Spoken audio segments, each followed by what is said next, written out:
Halo teman-teman semua, balik lagi nih sama aku Agus Arta, dan di video kali ini aku mau bahas apakah benar nilai SKD di tahun 2023 itu dapat digunakan pada seleksi CPNS tahun 2024 ini. Preview.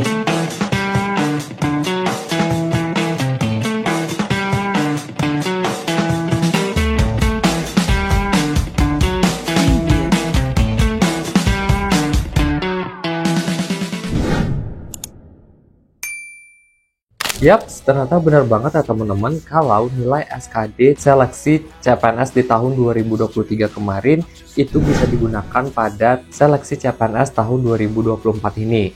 Tentunya ada beberapa syarat nih yang harus kalian penuhi. Dan untuk syarat ini sesuai dengan surat keputusan dari Menpan RB nomor 344 tahun 2024 tentang penggunaan nilai seleksi kompetensi dasar tahun anggaran 2023 dalam pengadaan pegawai negeri sipil tahun anggaran 2024. Terus kalau kalian misalkan ada yang tanya gitu ya, Kak, kalau misalkan aku tes 2022, itu bisa nggak Kak untuk seleksi tahun 2024 ini? Nah, mungkin di sini aku bakal pertegas lagi ya teman-teman. Kalau berdasarkan surat, itu hanya disebutkan bahwa hanya nilai tes tahun 2023 saja. Oke, mungkin nanti aku juga bakal taruh link surat resminya di kolom deskripsi di bawah ya teman-teman kalau kalian mau baca secara lengkapnya.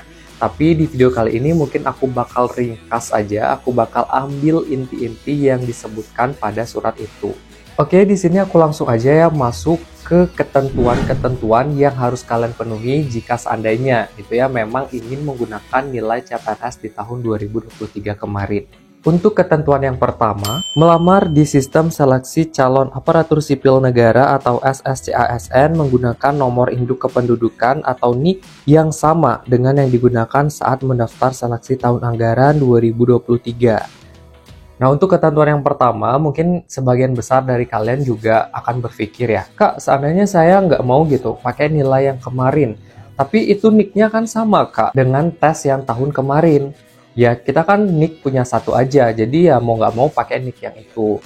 Nah, mungkin untuk teknis secara lengkapnya pada saat pendaftaran nanti, ini belum ada penjelasan detailnya ya teman-teman. Mungkin siapa tahu ada pilihan gitu nanti ya ketika kalian login di akun SSCASN. Apakah ingin menggunakan nilai yang sebelumnya atau ingin tes ulang kembali. Berikutnya untuk ketentuan kedua, melamar pada jenjang pendidikan yang sama dengan yang digunakan pada seleksi tahun anggaran 2023. Nah, untuk ketentuan yang kedua gitu ya, misalkan nih di tahun 2023 kemarin itu kalian daftar di formasi ijazah SMA, yang berarti kalau kalian mau gunain nilai tahun sebelumnya ya bisa daftar di formasi dengan ijazah yang sama. Nah, misalkan kalau kalian ada yang nanya, Kak, saya kan kemarin sempat daftar nih di tahun 2023 dengan ijazah SMA dengan formasi A gitu. Tapi di tahun 2024 ini mungkin saja untuk formasi yang sama itu bisa beda ya syarat ijazahnya. Ya aku rasa itu kalian nggak bisa pakai karena sesuai dengan yang disebutkan di surat harus dengan syarat ijazah yang sama jika kalian mau gunain nilai di tahun kemarin.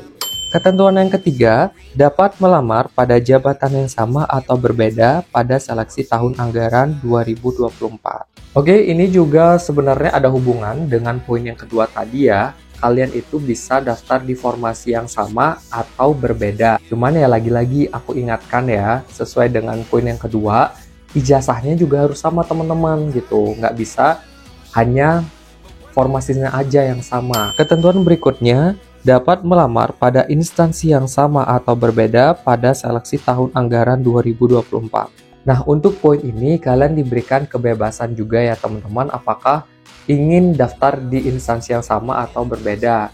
Misalkan kalau kalian daftar kemarin itu di Kejaksaan, ya kalian boleh kalau mau daftar di Kemenkumham gitu. Ketentuan berikutnya, memenuhi nilai ambang batas SKD tahun anggaran 2024 sesuai dengan jenis penetapan kebutuhan yang akan dilamar. Nah, untuk poin yang ini ya kalian nilainya itu harus di atas passing grade ya atau KKM gitu yang sudah ditentukan. Nah, aku saran misalkan ya kalian itu punya nilai yang pas banget gitu di passing grade. Kalian bisa nih untuk tes ulang aja karena aku ngerasa saingan itu pasti nilainya nanti akan jauh gitu loh di atas passing grade. Nah, kecuali kalian memang punya nilai yang jauh banget ya di atas passing grade, itu bisa nih untuk digunakan kembali.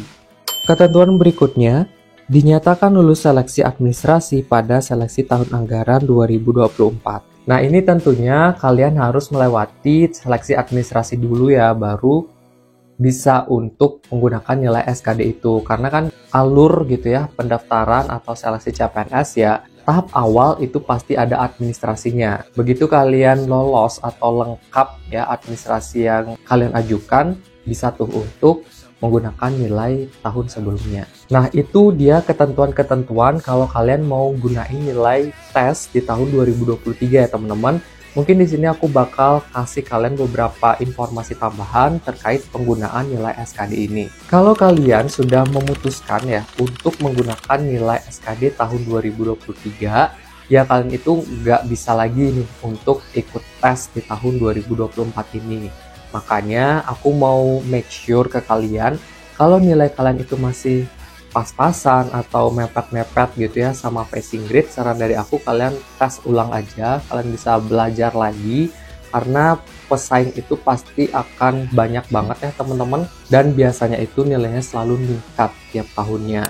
Nah, seandainya kalau misalkan kalian itu memutuskan untuk ikut tes ulang di tahun 2024 ini, ya nilai yang dipakai nilai tes ya, bukan nilai kalian di tahun sebelumnya, kayak gitu.